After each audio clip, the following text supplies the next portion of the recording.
వాళ్ళకి మాత్రం and yeah last మా అక్కకి క్వశ్చన్. కోర్ట్ సంగతి తర్వాత మాట్లాడదాం. చిన్నప్పుడు తమ్ముడిని బాగా టార్చర్ చేసామని బయట రూమర్స్ ఉన్నాయి, అది నిజమా కాదా?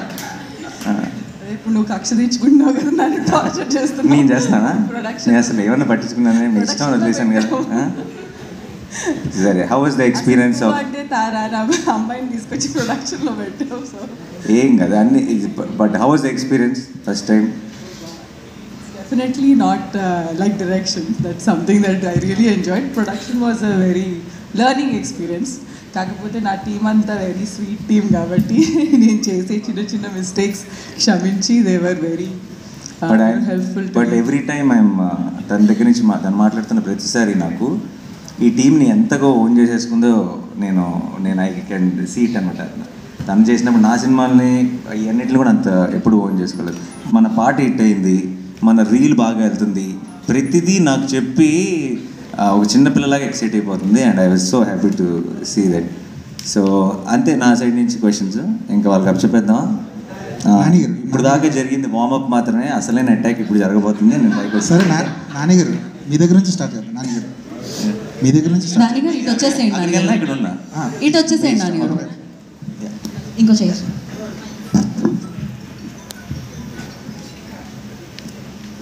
సో ఇంకా ఇన్ఫర్మేషన్ వచ్చిందనమాట, సినిమాకి సంబంధించి టీంకి సంబంధించి నాన్నగారు ఇచ్చారు. యా అడగండి నాన్నగారు. సరే, వాళ్ళల్లో వాళ్ళకి గొడవలు ఓకే, మీ వరకు వచ్చిన గొడవ ఏంటి? ఇదే వీళ్ళిద్దరి మధ్యలో ఏంటి, వీళ్ళిద్దరూ ఎవరి హీరో అని వీళ్ళిద్దరి మధ్యలో పోటీ నడుస్తున్నారు. నిజం చెప్పాలంటే సినిమా నేను చూశాను కాబట్టి చెప్తున్నాను, నిజంగానే ఈ సినిమాకి వీళ్ళు హీరో అని చెప్పడం చాలా కష్టం. Obviously Darshi will be the face of the film undoubtedly. But మీరు సినిమాకి వెళ్ళి తిరిగి వచ్చేటప్పుడు ఇంకో హీరో వచ్చేసాడు ఇండస్ట్రీ కన్నా ఫీలింగ్తోనే వస్తారు డెఫినెట్గా. యా నానిగారు. సార్ నేను వెంకట్ ఎన్టీవీ సార్. పోక్సో అంటే ఇది మైనర్లకు సంబంధించినటువంటి కేసుకి సంబంధించి. సో అంటే ఇది ఇద్దరు మైనర్ల లవ్ స్టోరీ లాగా ఉంటుందా వాళ్ళిద్దరిది? లేదండి. సో దాంట్లో చాలా ఆబ్వియస్లీ అంత సెన్సిటివ్ మ్యాటర్ అయినప్పుడు చాలా జాగ్రత్తలు తీసుకోవాలి. ఒక్క చిన్న ఒత్తు పొల్లు కూడా పక్కకి వెళ్ళకూడదు, ఎందుకంటే అలాంటి టాపిక్ ఇది.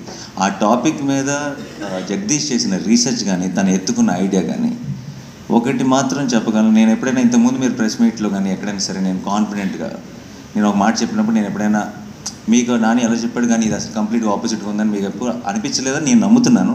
అదే నమ్మకంతో ఈరోజు మీకు ఒక మాట ఇస్తున్నాను, మీరు సినిమా అయ్యేటప్పటికీ గ్యారంటీగా నిలబడి క్లాప్స్ కొడతారని నేను నమ్ముతున్నాను ఈ సినిమా చూసి. సో సార్ అంటే న్యాయదేవతకి కళ్ళ గంతలు కట్టారు. యాక్చువల్లీ సుప్రీంకోర్టు న్యాయదేవత కళ్ళ గంతలు తీసేసింది, మళ్ళీ మీరు ఈ సినిమాలో పెట్టారు. ఏంటి దానికి రీజన్ ఏంటి? Because of the time frame అండి. ఈ సినిమా కథ 2013లో జరుగుతుంది. యా 13 టైంలో. సో మిమ్మల్ని ఇప్పటి నుంచి ఆ మూడ్లో పెడుతున్నాం. ప్రియదర్శి గారు sir, actor Nani hero Nani చూశారు మీరు దగ్గరుండి. ప్రొడ్యూసర్ నానికి యాక్టర్ నానికి ఉన్న డిఫరెన్స్ ఏంటి మీకు బాగా తెలిసి ఉంటుంది కదా ఈ ప్రాసెస్లో? అంటే ప్రొడ్యూసర్ నాని అప్పుడు ఈజ్ మోర్ లైక్ గివింగ్ అంటే giving back to cinema, also empowering cinema. Actor నానిగా ఏంటంటే వీళ్ళు ఎంపవర్ ద ఆ సినిమా చేసే ఆ ప్రత్యేకమైన, ఫర్ ఎగ్జాంపుల్ మేము హైనానా చేసాం రీసెంట్లీ. హైనానాని ఎంత ముందుకు తీసుకెళ్ళాలి సబ్జెక్ట్ పరంగా, అలాగే యాక్టర్ పరంగా, అలాగే తను లీడ్ పొజిషన్లో ఉండి మిగతా యాక్టర్స్ని ఎలా ఇన్స్పైర్ చేయాలి. సో రోల్ మారిన ప్రతిసారి ఒకసారి either is giving back to cinema or he's empowering cinema, but he's the most loved child of cinema.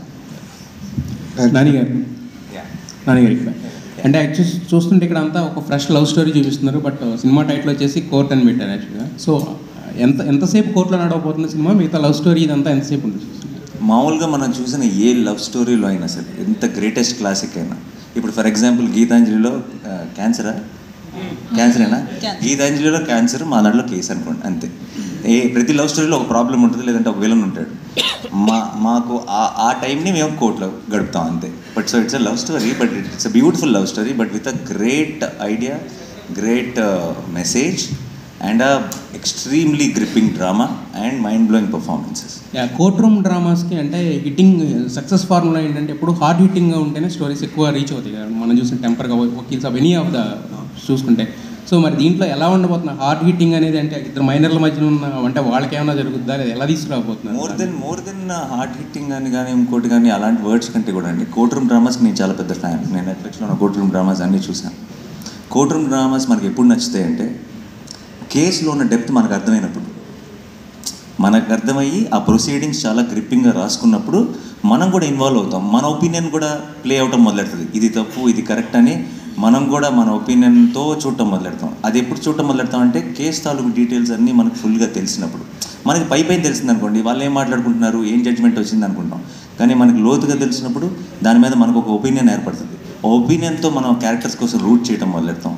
వాళ్ళు గెలవాలని కోరుకుంటాం, లేదంటే వాళ్ళు ఈ జడ్జ్మెంట్ రావాలని కోరుకుంటాం. అండ్ అది మనం అనుకున్నట్టు జరగకుండా మనకి సర్ప్రైజ్ అయ్యే విధంగా రిజల్ట్ వచ్చినప్పుడు ఒక రకమైన ఓవర్వెల్మింగ్ ఫీలింగ్ వస్తుంది. I think those are the most successful courtroom dramas. And అలాంటి ఒక సెటప్లోకి ఫిట్ అయింది కరెక్ట్గా. అయితే వాల్ పోస్టర్ సినిమాలో ఇప్పుడు చూస్తే ఇక్కడ కోర్ట్ అన్నారు, హిట్ 3లో మీరు ఆల్రెడీ పోలీస్గా కూడా చేస్తున్నారు. అంటే మొత్తం పోలీసు వీటి మీద వెళ్తున్నారు. అంటే మీకు పర్సనల్ ఇంట్రెస్టా లేదంటే స్టోరీస్ అలా దొరుకుతుంది? మీరు అసలు కోర్టుని దాన్ని ఎలా కలిపారు నాకు తెలియదు, కానీ అలా అనుకుంటే వేరే సినిమాల్లో కూడా ఎక్కడో వచ్చాట రోడ్డు మీద దాటుతున్నప్పుడు పోలీస్ జీప్ కనపడుతుంది. అలా అని చెప్పి రెండు